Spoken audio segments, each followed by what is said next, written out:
Deux visites, celle du ministre de l'Hydraulique et de l'Assainissement à Rosso pour s'informer sur la situation du réseau d'assainissement dans cette ville-là. L'autre visite, c'est celle du ministre de l'Emploi, de la Jeunesse et des Sports dans le cadre de sa tournée au Brakna.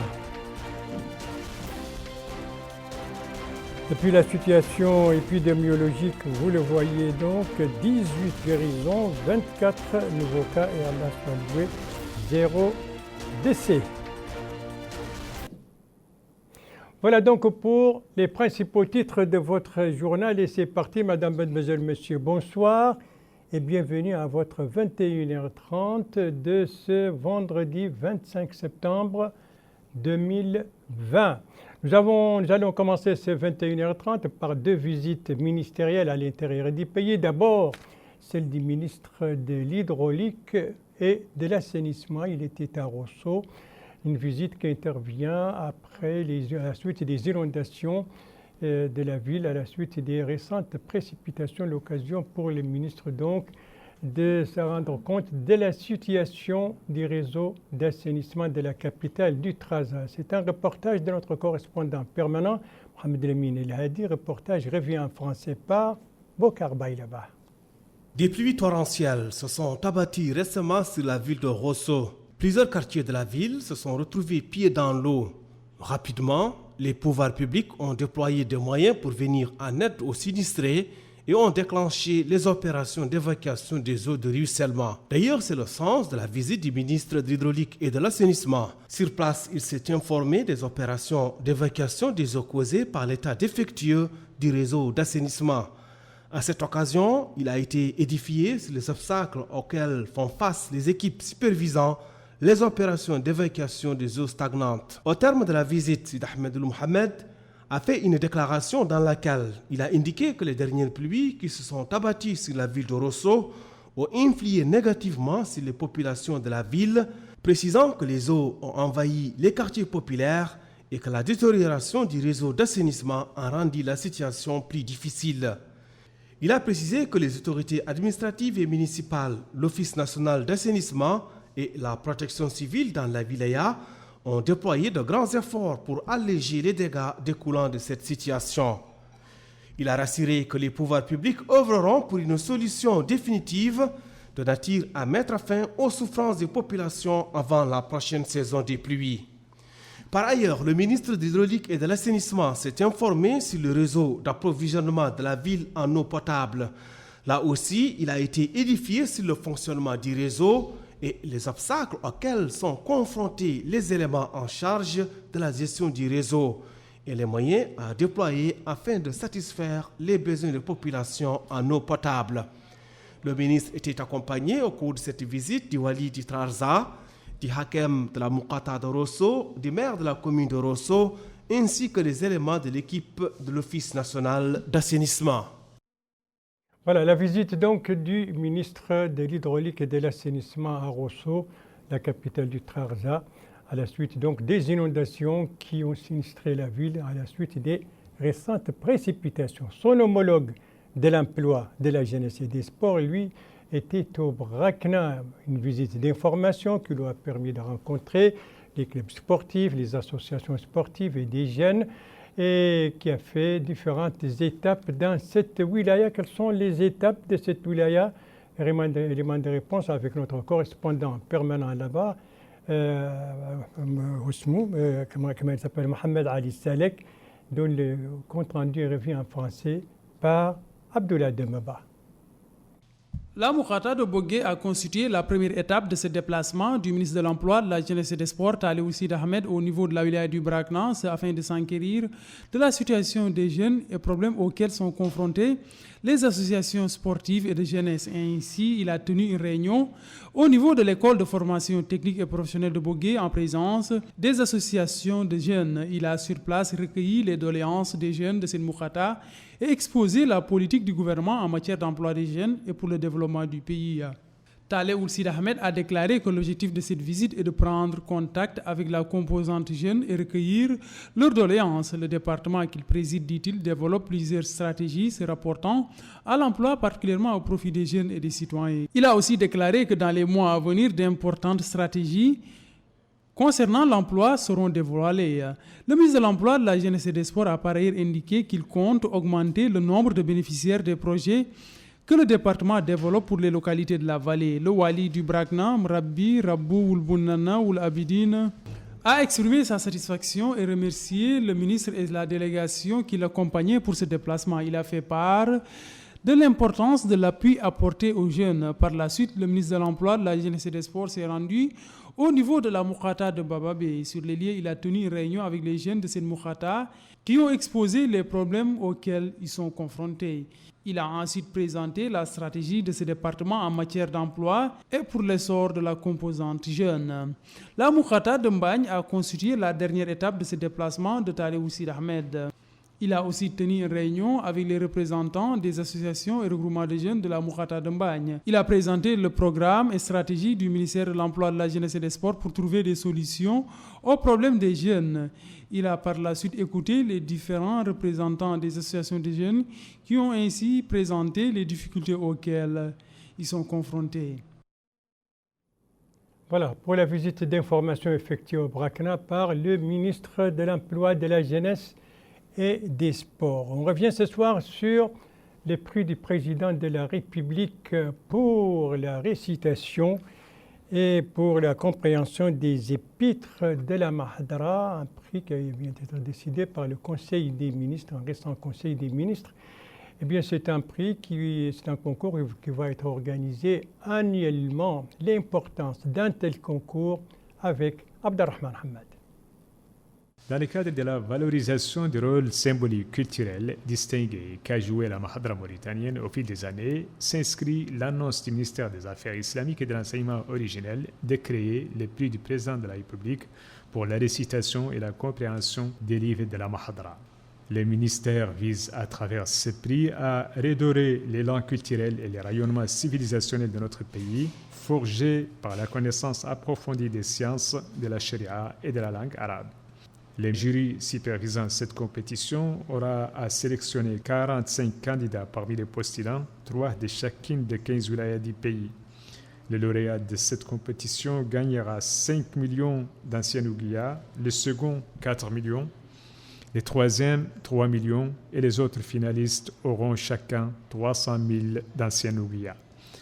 Le concours portera sur les livres dispensés traditionnellement dans les grandes mahadras du pays, tels que le Saint-Coran et les sciences y afférentes, le fiqh, le hadith, la sira du prophète sallallahu alayhi wa sallam, ou encore la langue arabe et les sciences y afférentes. La création de ces prix rentre dans le cadre des efforts visant la préservation de l'identité culturelle du pays que la Mahadra a représenté au fil des années à travers la diffusion des savoirs islamiques et de la langue arabe. À nos jours, la Mahadra continue à jouer son rôle et c'est malgré les difficultés qu'elle rencontre. Il est attendu que le prix du président de la République en tant que catalyseur symbolique des étudiants de Mahadra contribuera au renforcement des capacités de la Mahadra et de son rayonnement culturel dans les pays.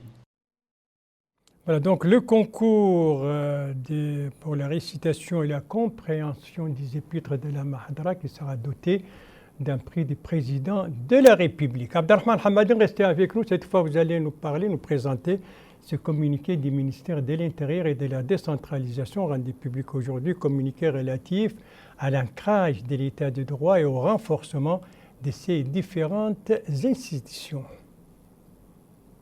Dans le cadre de la mise en œuvre du programme du président de la République, son Excellence M. Mohamed Ould Cheikh Al-Ghazouani, le gouvernement s'est attelé à l'œuvre salutaire de restauration et de réaffirmation des règles et des institutions d'un véritable État de droit républicain pour protéger les libertés individuelles et collectives et pour promouvoir une plus grande inclusion des citoyens dans la paix et la concorde.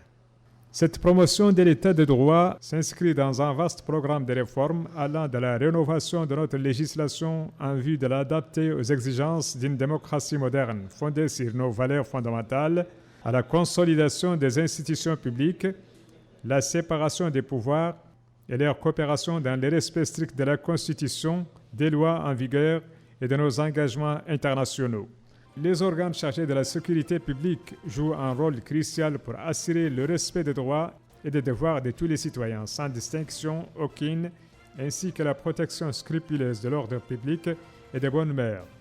Il convient à cet égard de rappeler qu'en tant que principe de bonne gouvernance, l'état de droit signifie que tous, institutions autant qu'individus, sans exception, doivent répondre de l'observation des lois, veiller au respect de leurs prescriptions, dans l'équité et la transparence, loin de tout arbitraire et de toute discrimination. Ainsi, seulement pourra être durablement établie la confiance des populations vis-à-vis des politiques publiques, seul gage de leur pleine réussite. À cet effet, les services publics, en particulier ceux en charge de la sécurité relevant du ministère de l'Intérieur, s'attachent plus que jamais à assurer avec fermeté que tous puissent bénéficier de la protection et de la bienveillance qu'accorde la loi aux citoyens, mais aussi que chacun assume la responsabilité pleine et entière de ses actes en connaissance des causes et sans privilège d'aucune sorte. Aucun citoyen ne sera en marge de la loi, ni ne se placera au-dessus d'elle. Elle sera appliquée dans toute sa rigueur, mais dans le strict respect des procédures qu'elle définit. Tel est le sens général de l'orientation que le ministère de l'Intérieur veillera sans relâche et avec détermination à mettre en œuvre dans ses missions de défense des libertés, des garanties de l'ordre public républicain et de l'affirmation de l'autorité de l'État, inscrivant ainsi son action dans le cadre du programme stratégique du président de la République pour sortir notre pays du sous-développement et assurer sa modernisation complète dans la paix, l'égalité citoyenne et les concordes nationales et sociales. Un communiqué du ministère de l'Intérieur et de la décentralisation rendu public aujourd'hui. Un autre communiqué dans ce journal, mais cette fois il émane du ministère du Développement rural. Nous devons voir ce communiqué. Eh bien, c'est un communiqué en tout cas du ministère du Développement rural qui annonce des cas de pasteurellose. Voilà, on voit le communiqué. Caméline ces derniers jours. Le ministère du Développement rural annonce avoir dépêché des missions vétérinaires équipées de médicaments et de vaccins nécessaires vers les zones infestées. Et c'est pourquoi le ministère exhorte les éleveurs à faciliter la tâche à ces équipes vétérinaires et à appliquer scrupuleusement leurs conseils et leurs recommandations pour assurer le succès de cette opération et circonscrire donc et empêcher la propagation de cette maladie. Voilà donc pour ce communiqué publié aujourd'hui par le ministère du Développement rural relatif à ces cas de pasteurellose caméline. Venons-en maintenant au pédagogique avec les examens nationaux qui se préparent. Il y a d'un côté le concours, il y a le brevet, donc des concours, des examens qui se frappent déjà à la porte. Le brevet, c'est à partir de lundi prochain. Alors, le concours et le brevet, où en sont les préparatifs et du côté du ministère, des tutelles, et du côté, bien entendu, des candidats. Élément de réponse avec Bokar Baylaba. Après le baccalauréat, un autre examen national se profile à l'horizon. Il s'agit du BEPC, autrement dit, le brevet de fin d'études du premier cycle. 68 000 candidats sont sur les starting blocks. Lundi prochain, ils plancheront sur les épreuves dans 296 centres d'examen, dont un implanté à Banjul en Gambie. Cet examen national intervient dans un contexte particulier, la pandémie du coronavirus et l'hivernage. Le brevet est par exemple un diplôme important dans le cursus scolaire de l'élève, car il couronne le premier cycle de l'enseignement secondaire. Concernant les préparatifs chez les élèves, la tendance qui se dégage est qu'ils ne sont pas prêts pour ces examens à cause du long arrêt des cours. Après 6 mois, on est revenu à l'école. On a oublié toutes les leçons parce qu'on n'apprend pas à la maison. En fait, ils ont fait des cours en ligne, mais on ne comprend pas parce que c'est sur les télé. C'est pas la même chose que dans la classe. C'est pour cela que cette année, les brevets, c'est compliqué. On a commencé d'apprendre à la maison, de réviser des leçons, mais on n'a pas pu compléter notre programme, surtout les physiques et les sciences. Au niveau du département de l'éducation nationale, tout le dispositif pour assurer le bon déroulement des examens est en place. Issa Oulbeybat est le directeur de l'enseignement secondaire, explique que rien n'est laissé au hasard pour que les examens se déroulent dans de bonnes conditions. Il précise que les équipes de supervision et la logistique ont été déployées à cet effet malgré le contexte particulier, hivernage et pandémie de la Covid-19. Sur ce plan, il a indiqué que les centres d'examen veilleront au respect strict du protocole sanitaire. Tout cela en parfaite collaboration entre 3 départements ministériels, éducation nationale, santé et intérieur. Il a rappelé les efforts déployés par le département de l'éducation nationale, notamment la mise en place d'une plateforme numérique pour assurer des cours à distance. Les candidats n'attendent que le jour J pour en découdre avec les épreuves du baccalauréat qui a connu des améliorations ces dernières années, notamment une deuxième correction de la feuille d'examen dans le souci de préserver tous les droits du candidat et fixe la moyenne d'admission de façon définitive. Voilà donc pour ces examens nationaux qui sont en perspective et qui se préparent activement, les brevets à partir de lundi prochain et qui sera suivi donc quelques jours plus tard par le concours d'entrée en première année du collège. Des examens en perspective, d'autres qui se déroulent en ce moment. Il s'agit des brevets dans des filières techniques. Ils se déroulent depuis hier à Zouérat, la capitale du Tiris Zemmour. Comment ces examens se déroulent-ils et quelles sont les filières? Élément de réponse avec notre correspondant Abdelrahman Jidmou, dont le reportage est revu en français par Abdoulaye Demeba. Les élèves du Centre de formation technique et professionnelle de Zouérat poursuivent leurs examens au deuxième jour de ce concours pour l'obtention du brevet de technicien dans les différentes filières qui y sont enseignées. À l'instar des élèves de l'enseignement général, ceux du cursus des filières techniques et professionnelles sont appelés à passer cet examen pour obtenir ce parchemin couronnant leur dur labeur. Mohamed Mahmoud Oulmauloud, directeur du Centre de formation technique et professionnelle de Zouérat, a déclaré que les élèves de cette école passent cet examen à l'image de leurs camarades des autres wilayas du pays. Il a ensuite souligné que le taux de réussite pour le diplôme du brevet de technicien l'année dernière était de plus de 50%. On s'emploie, dit-il, à trouver des solutions au dysfonctionnement pour cette année, conclut-il. Ils espèrent que le taux de réussite puisse atteindre 70 voire 80%.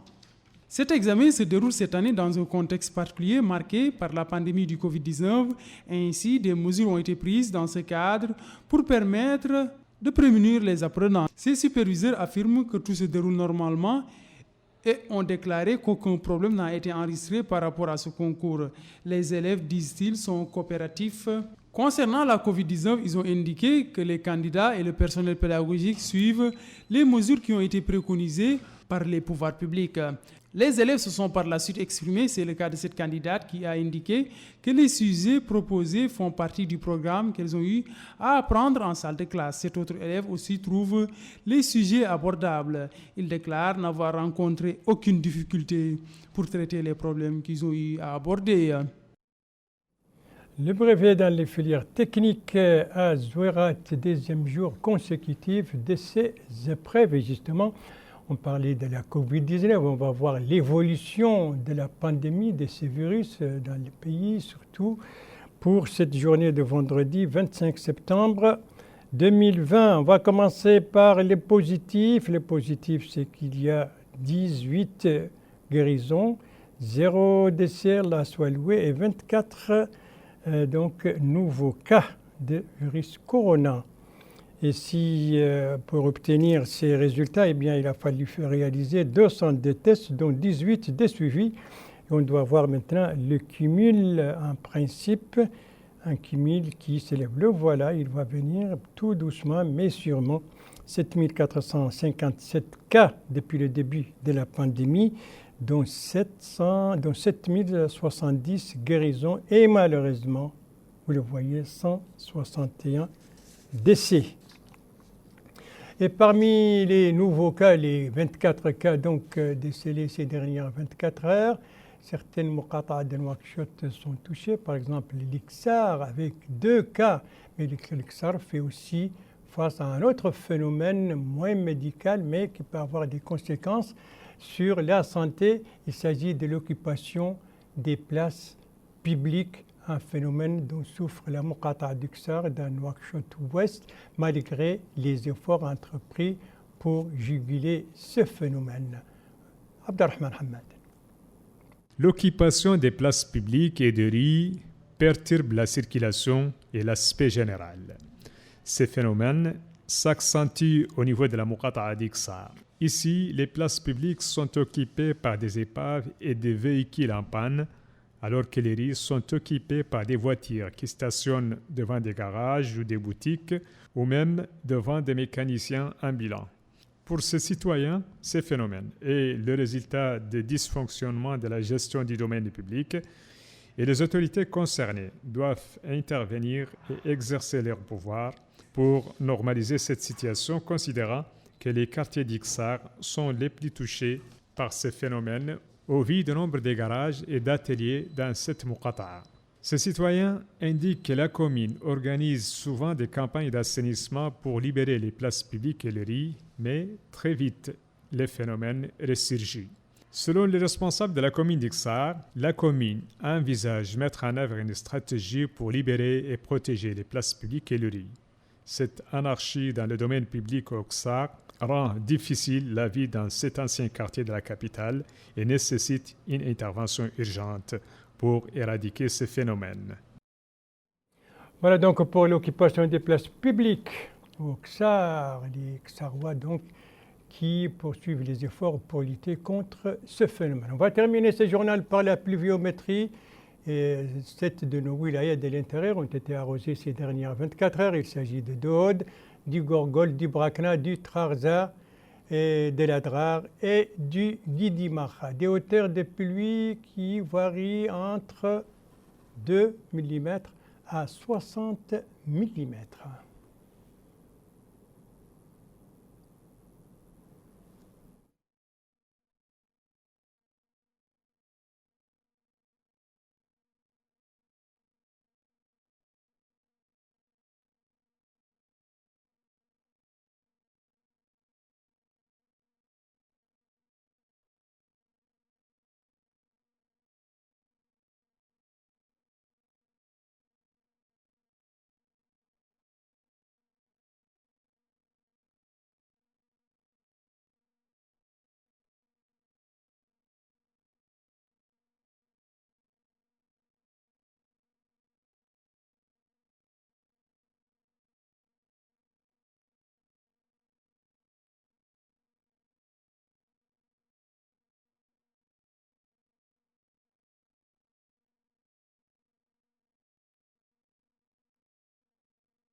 Voilà donc les pluies qui ont été enregistrées ces dernières 24 heures. 7 de nos wilayas ont été arrosées. La pluie la plus forte a été enregistrée à Tefoun-Dessivé au Gorgol, 60 mm. Et la plus faible a été enregistrée à Arkiz, à Trarza, 2 mm. Voilà, c'est sur ces pluies que se termine ce journal. Merci à vous, Madame, Mademoiselle, Monsieur, de l'avoir suivi. Merci bien entendu aux équipes rédactionnelles et techniques qui ont participé à sa conception. Je vous en rappelle les principales informations. Ici, c'est Rosso aujourd'hui avec la visite d'information entreprise là-bas par le ministre de l'Hydraulique et de l'Assainissement, l'occasion pour lui de s'informer sur les réseaux d'assainissement et les réseaux d'approvisionnement en eau potable de la ville. Ici, c'est la visite de son collègue de l'emploi de la jeunesse et des sports tournée dans la wilaya du Brakna, marquée par des rencontres avec les jeunes. Et ici, c'est la Covid, vous le voyez, donc 18 guérisons, 24 nouveaux cas, et Allah soit loué, 0 décès. Voilà, en tout cas, je vous rappelle, et il ne faut pas l'oublier, les gestes barrières très efficaces face justement à cette Covid-19 dont la pandémie continue toujours en Mauritanie. Certes, la tendance a été à la baisse. Gestes barrières qui permettent donc de juguler la propagation de ce virus, à savoir rester chez vous et ne sortez que par nécessité. Et vous sortez, et si vous sortez, prenez votre masque et respectez la distance sociale, à savoir au moins 1,50 m. Et si vous retournez à la maison, bien entendu, il faut laver les mains avec de l'eau et du savon, un geste d'ailleurs qu'il faut répéter régulièrement. Des gestes donc qui dépendent de chacun de nous, des gestes très simples et qui permettent surtout de sauver des vies. Et comme on dit, prenez soin de vous, votre santé est entre vos mains et si vous aimez vos proches, eh bien, pas d'approche et pas non plus de reproches. Sur ce, rendez-vous demain, Inch'Allah, à la même heure, 21h30. Bonsoir.